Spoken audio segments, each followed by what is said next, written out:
আরে দেখ দেখ, একটা ভিক্ষুক। চল চল বিটলু, ওর টাকাগুলো হাতিয়ে নি। হ্যাঁ হ্যাঁ, চল চল, ওর থালায় তো দেখছি ভালোই টাকা আছে। সাহায্য করুন, আমাকে 2 টাকা দিয়ে সাহায্য করুন। আমাকে 2 টাকা দিলে 200 টাকা পাবেন। যে যা পারেন তা দিয়ে সাহায্য করুন। শুনেছিস বাবলা, ভিক্ষুকটা কি বললো? আরে হ্যাঁ রে হ্যাঁ, সবই শুনেছি। চল মজা নেওয়া যাক, তবে তার আগে আমাকে 2 টাকা ধার দে। সবের মধ্যে আবার টাকা ধার চাচ্ছিস কেন? আরে এত কথা না বলে দে তো, তোকে একটু পরে 10 টাকা দিচ্ছি। তুই দেখছি আমাকেও বোকা বানাচ্ছিস বাবলা। আরে ভাই দে না, টাকাটা দিয়ে দিচ্ছি তো। বিটলু তার পকেট থেকে 2 টাকা বের করে বাবলার হাতে দেয়। বাবলা টাকাটা নিয়ে ভিখারির থালায় দান করে। এই নিন ভিখু আঙ্কেল, 2 টাকা নিন। বেঁচে থাকো বাবা, বেঁচে থাকো। তোমাদের জন্য দোয়া করি। ধন্যবাদ ভিখু আঙ্কেল। আরে বেটা, পরে ধন্যবাদ দিস। নে এবার গুনে গুনে 200 টাকা নিয়ে নে। এ কি করছো বাবা? আমার টাকা তোমরা কেন নিচ্ছ? রেখে দাও বলছি, রেখে দাও। তোমার টাকা কেন আমরা নেব? আমরা তো আমাদের ভাগের টাকাই নিচ্ছি। তোমাদের টাকা মানে? তোমাদের টাকা কি করে হয়? তোমরা তো মাত্র 2 টাকা দিয়েছো। এই যে নিয়ে নিলাম আমাদের 200 টাকা। তুমি তো বলেছিলে 2 টাকা দিলে 200 টাকা দেবে, তাই তোমার কথা মতোই 2 টাকা দিয়ে 200 টাকা নিয়ে নিলাম। এই বিটলু, চল বাড়ি চল। এই চোর, চোর আমার টাকা নিয়ে চলে যাচ্ছে, চোর। ভিখারির কথা শুনে কয়েকটা লোক বাবলাকে ধরে নিয়ে আসে। এই বেটা, ভিখারির টাকা চুরি করেছিস কেন? দে, ওর টাকা ফেরত দে। কি বলছেন কাকু? আমি কেন ওর টাকা চুরি করব? সে আমাকে বলেছে 2 টাকা দিলে 200 টাকা পাবো। কি ভিকু কাকু, এ কথা বলেননি আপনি? আপনি কি সত্যি এই কথা বলেছেন? হ্যাঁ বাবা, বলেছি। তবে দেখেছেন কাকু, সে হ্যাঁ বলেছে, তাই আমি তার কথা মতো 2 টাকা দিয়ে 200 টাকা নিয়েছি। বলুন, এটা কি চুরি হলো? না তো, তুই তো ঠিক কথাই বলেছিস। এই বেটা ভিখারি, তুই মানুষকে যদি কখনো মিথ্যে অপবাদ দিস, তোকে এই গ্রাম ছাড়া করে দেব। এরপরে সবাই চলে যায়। ভিখারি তার কষ্টে 200 টাকা হারিয়ে কাঁদতে থাকে। কি হয়েছে ভিখারি আঙ্কেল? আপনি গাছের নিচে বসে কান্না করছেন কেন? আর বলো না, সব জায়গায় আমার দুঃখ। খোদা আমার কপালে এই বুঝে লিখে রেখেছে।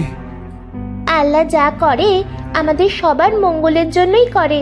হয়তো সামনে আপনার জন্য আরো ভালো কিছু অপেক্ষা করছে। ভালোর জন্য? আমার ভালোর জন্য কিছুই নেই গো মা। আজ 2টো ছেলে আমার ভিক্ষে করা 200 টাকা ছিনিয়ে নিয়ে গেছে। তুমি জানো না কত কষ্টে আমি ওই টাকা পেয়েছিলাম। এখন আমি কি খাবো, কি খেয়ে বেঁচে থাকবো? ও, তাহলে এই কথা। আচ্ছা, আপনি আমাদের বাড়ি চলুন। আমার মা আজ মুরগির ঝোল রান্না করেছে। ভিখারিকে নিয়ে সেতু তার বাসায় যায়। সেতু তার মাকে ভিখারির কথা খুলে বলে। ও, তাহলে এই কথা। আচ্ছা সেতু, তুই তাকে নিয়ে বস, আমি খাবার নিয়ে আসছি। সেতুর মা ভিখারিকে খাবার খেতে দেয়। ভিখারি পেট পুড়ে খেয়ে নেয়। আজ তাহলে আসি মা। হ্যাঁ আঙ্কেল, আবার আসবেন কিন্তু। হ্যাঁ ভাই, যখন আপনার খিদে পাবে তখনই চলে আসবেন। ভিখারি চলে যায়।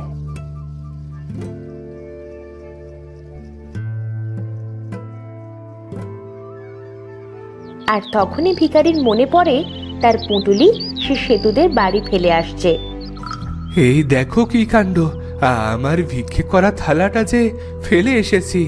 যাই, আবার গিয়ে নিয়ে আসি। ভিখারি তার ফেলে আসা থালা নিতে সেতুদের বাড়ি আসে। আর তখন সে শুনতে পায় ঘরের ভেতরে সেতু আর তার মা কথা বলছে।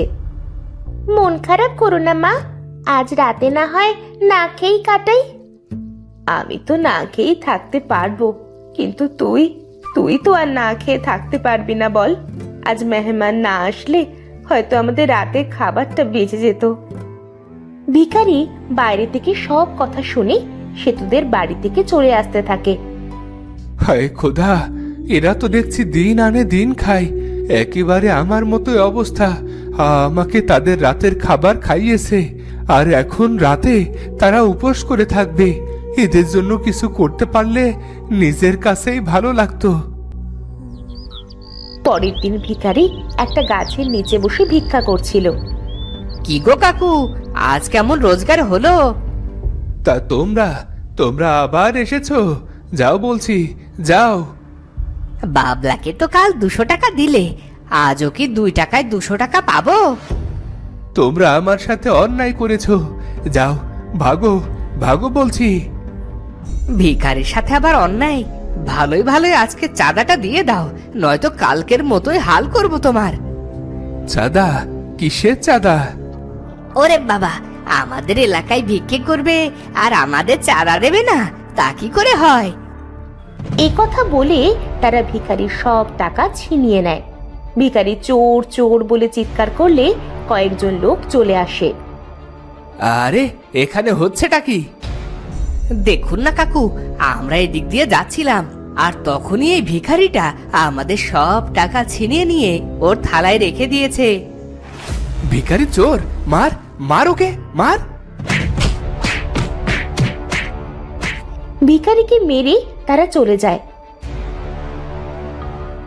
আজও সেতু ফেরার পথে ভিখারিকে গাছের তলায় শুয়ে থাকতে দেখে। এ কি হয়েছে আঙ্কেল? আপনার সারা শরীর দেখছি রক্তে রক্তাক্ত হয়ে আছে। ও তেমন কিছু না, ওই দুষ্টু ছেলে দুটো আজও আমার টাকা ছিনিয়ে নিয়ে এই হাল করেছে। ইস, চলুন আঙ্কেল, আমাদের বাড়ি চলুন। ভিখারিকে নিয়ে সেতু তাদের বাড়ি আসে। এরপরে সেতু আর সেতুর মা ভিখারির হাত পা কাপড় দিয়ে বেঁধে দেয়। শোন সেতু, লোকটার অবস্থা বেশ ভালো নয় মনে হচ্ছে রে।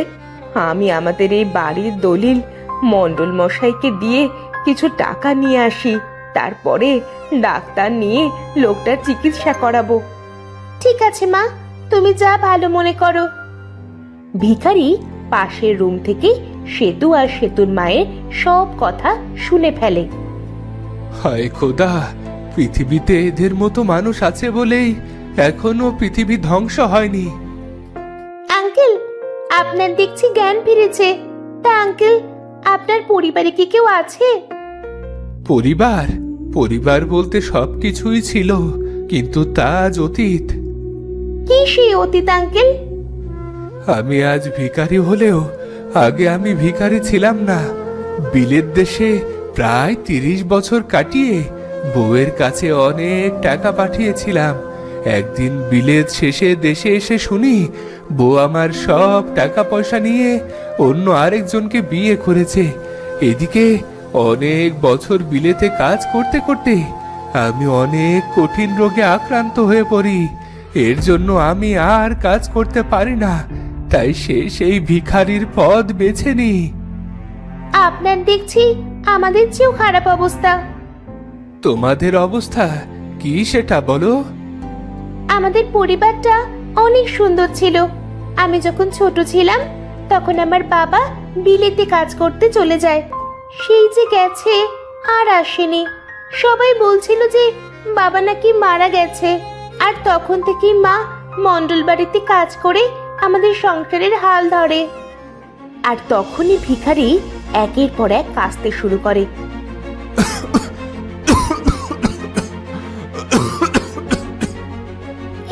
কি হলো? আপনি কাশছেন কেন? আমার মনে হয় আগের রোগটা আবার বেঁকে বসেছে। আপনি অপেক্ষা করুন, আমি এক্ষুনি ডাক্তার নিয়ে আসছি। সেতু ভিখারির অবস্থা কঠিন দেখে ডাক্তার আনতে চলে যায়। এদিকে আমার থাকাটা একেবারে ঠিক হবে না। আমি এদের আর কষ্ট দিতে চাই না। আমার এখনই এখান থেকে চলে যাওয়া উচিত।